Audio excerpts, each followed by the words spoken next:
Си размислувам така, со шишкиве на главава, и со моје IQ така најлабаво во Европа, и си викам, ова мојве сонародници македонциве, шо сакаат највеќе? И ми доаѓа една грандиозна мисла. Македонците сакаат секој петок урда да јадат. Урда се јаде само со бурек, нели? У бурек со сирење, мислам, се јаде урда. Највише ја има у бурек со сирење. Сите знаеме. Тоа е барем македонски изум, каде што нашата генијалност е буквално доведена до совршенство. А после тоа си викам, не бе, лапаме урда ние и за делници и за празници. И тоа највише албанска урда лапаме. Не само у петок, секој ден. Па грчка урда исто лапаме, многу си ја сакаме, па бугарска урда обожаваме последниве години. Секој ден ја лапаме, онаа бајгањо што ја прави. А и српска урда си сакаме, иако нив највеќе им го лапаме кајмакот, нели? Кајмак на плескавица или плескавица с кајмаком. Да знае да збори тоа предејане. Ај си викам, Сашо, не го дрви сега у полусезона, кажи што сакаа да прават највеќе македонците. И мислам јас така, и ко на професорон Балтазар, децава што не го знаат, ми текна. А во еден момент така, текна. Дека македонците најмногу сакаат да драпаат крастајци криви.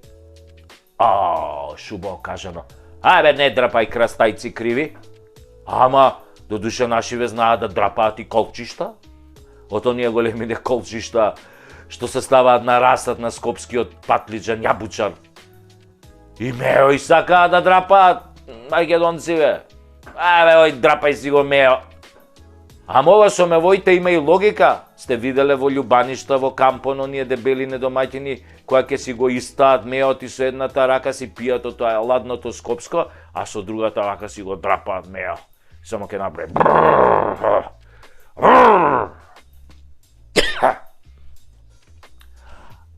Ама има уште една работа што многу сакаат да ја драпаат македонците.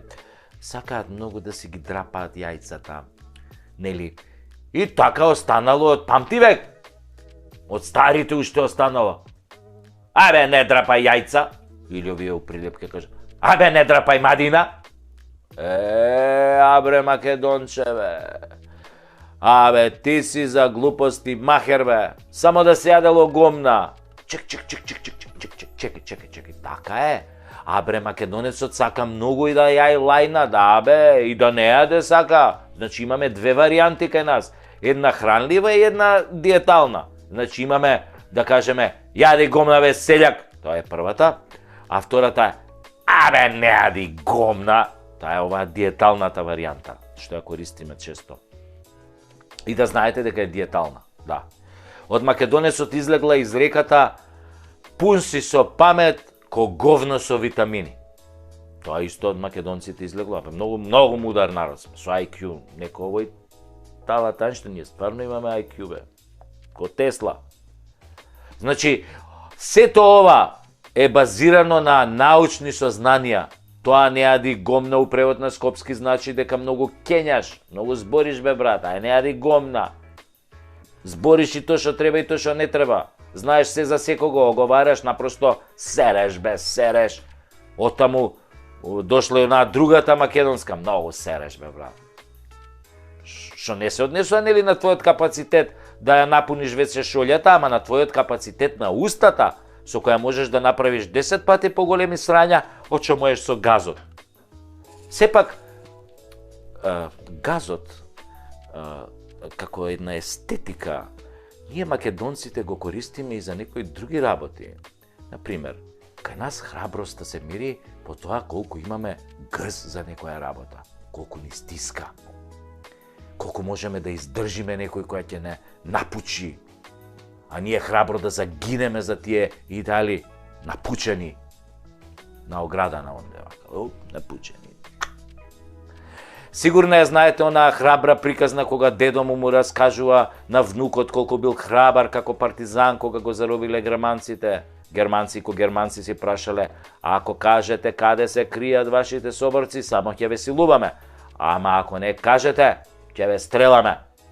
И малиот онака наивен го прашува дедо му, и тебе бе дедо, шо ти направија германците? Овој дедо рекол, па мене внучко ме стрела.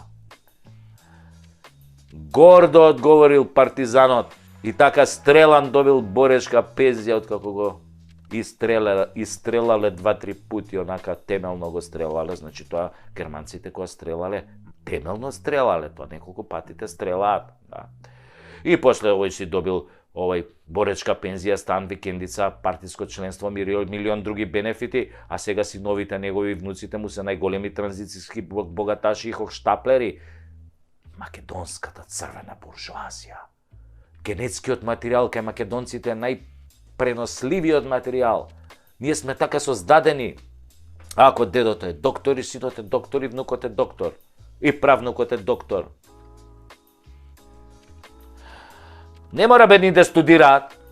Се знае. Ако таткото ја приватизирал фабриката, синот ја наследува. А внукот после може и да ја растури нешто кока, коцка, вамо там. Таа генетика кај македонците е многу јака. Круша под круша паѓа, ама обично гнила. И секоја е погнило од таа претходната. Ама торе мога, немаме гајле. Сепак нашата најважна изрека е, знаете ли која е нашата најмоćна, најмудра изрека?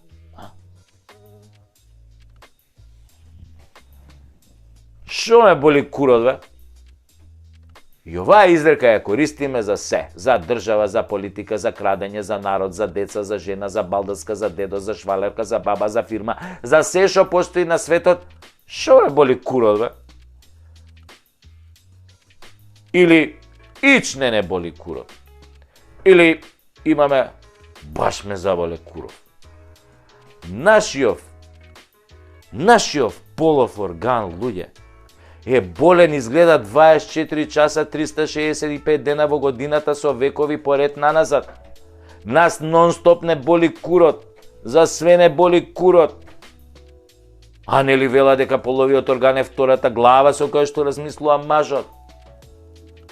Додуше некојаш поише мозок има во курот него што има горе, ама па ако во горната глава имаме IQ 80 или практично кажано сме глупи, а долната глава со векови ни е болна, како сакате бе да ни успее државата и народот? Па ние нема со што да мислиме, бе, луѓе. Две глави, двете празни се изгледа. А не ги пуштаме жениве да ја водат државата. Зошто не ги пуштаме? Зашто ако нив ги заболи пичката, брате мили, тек тогаш ич кур нема да ги боли за држава. Да, бе, да. Ви кажувам, Жими Куров.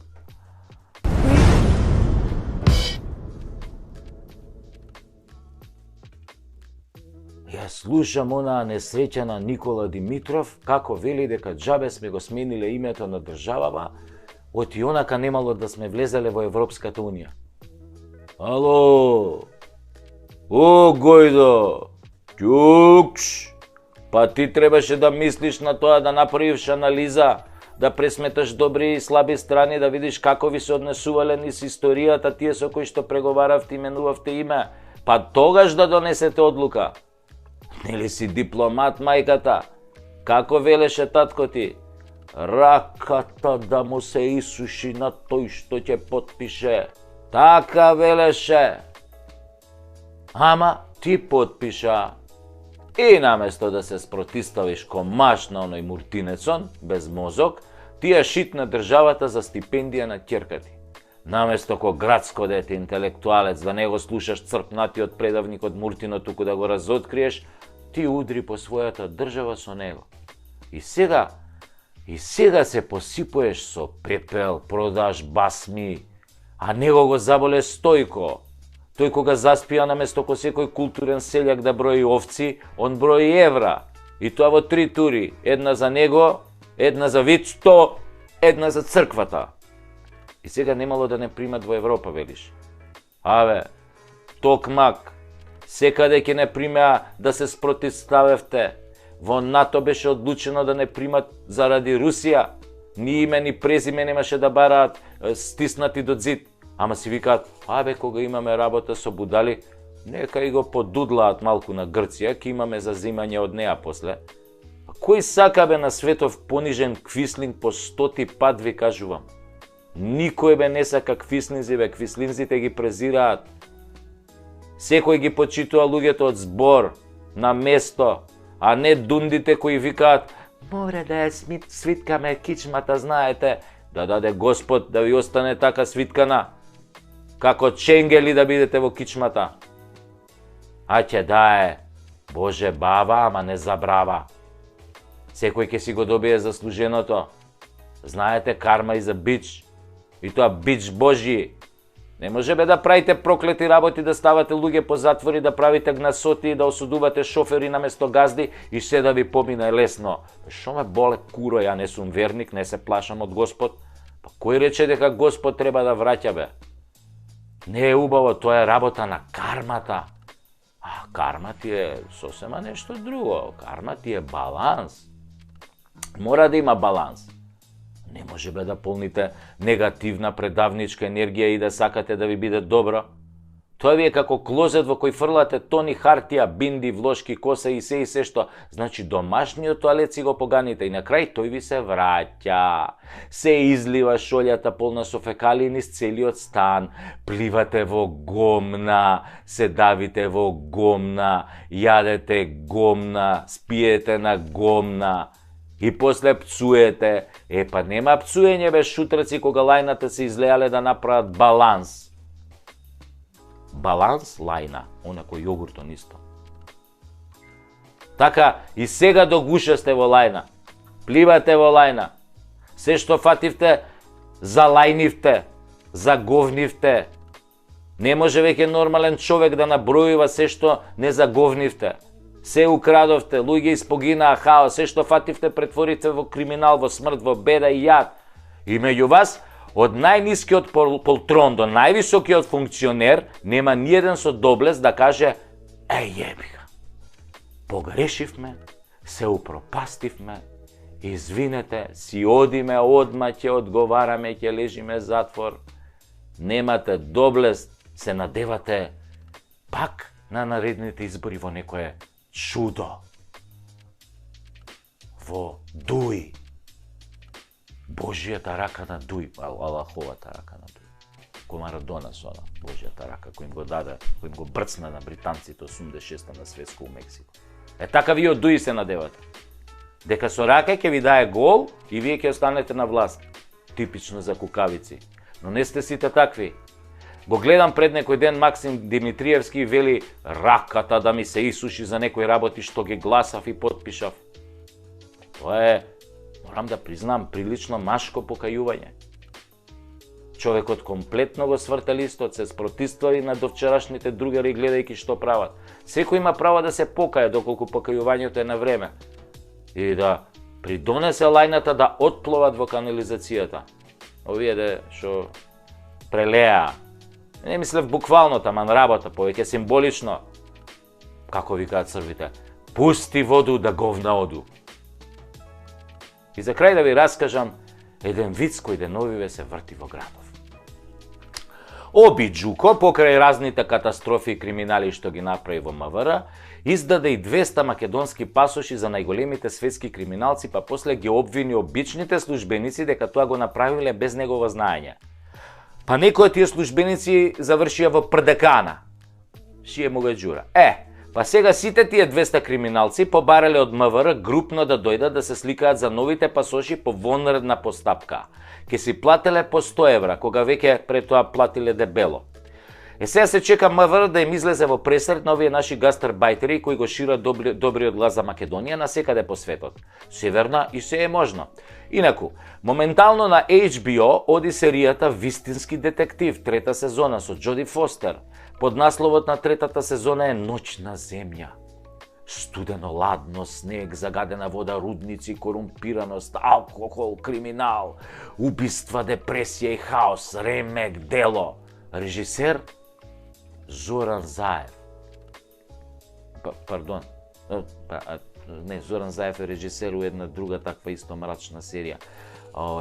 Северна земја се вика таа, на мајка ви Северната.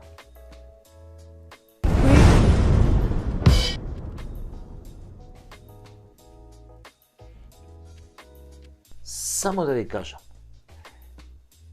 ни ја ебаа мамата мамина, не ограбија максимално, не одраа, не сотреа. И покрај тоа што не ограбија, не сменија име и презиме, идентитет, не ставија во логорот кој ни Сталин не бил поарен. Под изговор дека треба да извадиме пасоши, ни ги иселија децата, ни ја дадоа власта кај дуи и нејзините докторанти и магистранти и гениалци, Ајнштејни, од кај Мерко, и не помножија со нула како народ. Замислете дека сте обичен млад човек и дека живеете под кирија и немате свој стан. Значи плаќате дебело кирија за некој мало станче на некоја функционерска лопужа која ги испрала украдените пари во згради. Потоа плаќате од лихварската струја на Бислимовски, нели, со напони, мрежи, транспорти и врски. Потоа плаќате вода за да може водовод да запослува со секој нов директор, нови и нови партиски војници и ѓубретарина, а живеете во најзагадената депонија на целиот свет наречена Скопје, или можете во Струмица или Тетово, кај сакате. Потоа плаќате телефон, ТВ канали, интернет кои се перманентно во прекин и доаѓаат ко вода у припор на секој 2 дена. Потоа плаќате за влез и чистачка која не чисти и за кровот до градбата на комшијата најгоре, па за лифтот кој работи пар не пар или само за празници работи, па плаќате градинка за малото дете, па ужинка и дневен престој за големото, па книги и материјали за двете, бидејќи школството е нели кај нас бесплатно, па јазик, фудбал и часови по математика плаќате кај истиот професор што му предава. Па плаќате ДДВ, персонален данок, данок од добивка, плаќате данок на имот, па регистрација на возило и зелен картон, па фирмарина на неспособните градоначалници кои не одговараат пред граѓаните, туку пред партиските лидери, па плаќате здравствено, пензиско и еден куп други осигурувања кои ви ги враќаат со тоа што одите на приватен доктор за пак да платите дебело, па потоа ви даваат пензија колку за леп, а со другите осигурување можете и гзот да си го избришете. Па ставате 50 евра на книшка, за да имате некој денар, ама тука се банките да ве искрадат, нели убаво, онака мајсторски, на ситно, со провизиички разни, купувате нешто со картичка во вредност од 50 евра во бутик, банката оп, 1 евро провизиичка, па газдата на бутикот е следниот што купува пак, па пак банката 1 евро, и така кога 50 луѓе ќе купат, 50 евра веќе ги нема, банката ги зела. Па потоа кога ќе се соберат овие сите давачки, гледате дека ви фалат пари за сметки, за основни потреби, па доцните со сметки, па земате кредити, па после нотари, извршители ви земаат тродупла сума и така влегувате во волшебниот круг на должничкото робство во кое немате ништо, а арамиите имаат се од вашите пари. Како? Сега ќе ви објаснам пластично. Арамиите си отвараат фирма, па благодарение на своите партиски и племенски пријатели фалсификуваат фактури. Па после само 3 месеци работа, нели по само 3 месеци работа, бараат од УЈП поврат на ДДВ за разликата која ја направиле со фалсификуваните документи, па УЈП не ги проверува, затоа што УЈП е тамо да малтретира и блокира граѓани за 50.000 денари долг, а не за 5 милиони евра поврат на ДДВ. Па УЈП како на добри партиски играчи им ги пушта парите, па овие си ги вадат, па после си ги префрлаат фирмите на непознати лица од Косово, со познати нотари од Северна Козоебина, и сите среќни. А знаете кои се тие пари, сите оние од стотици илјади обични граѓани собрани по евро од вашите давачки, и потоа тоа се заташкува. Нема пари, нема виновен, тој газдата од Косово не постои, а вие пак овој месец и ово на ново секоја евро, пола за децата, пола за УЈП, нека се најде, треба да живеат повратнициве, нели, на данок, па има и нешто за вас, сега не јадете гураби дека нема ништо, а има нешто и за вас останало на крај се, да не бидеме толку песимистички. На крај е најдоброто во сето ова, најпозитивното, што повеќе не плаќате радиодифузна такса. Yeah.